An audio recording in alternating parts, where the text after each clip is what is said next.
Welcome to Luca is a billionaire, where the only thing I invest in is your answers. You start by confirming your iPhone 15 is updated and supports dynamic island customization.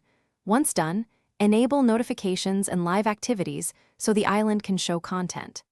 Next, grant the customization app or shortcut permission to display over lock screen and notifications. Make sure location or background app refresh is enabled if required. Tap the app's initial setup, choose Dynamic Island as the target area, and accept prompts. This gets the process moving without delays.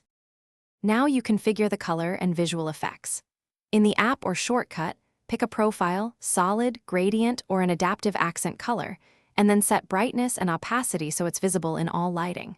Once selected, tweak animation speed and edge softness to avoid clipping. Slower animations often look cleaner.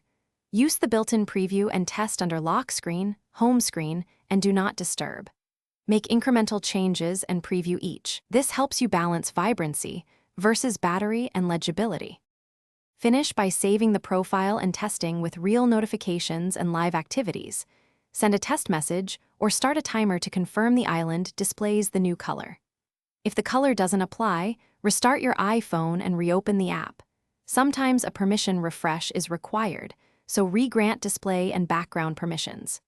If problems persist, check focus and notification filters that might block overlays. One key troubleshooting tip: toggle live activities off and on, then relaunch the customization.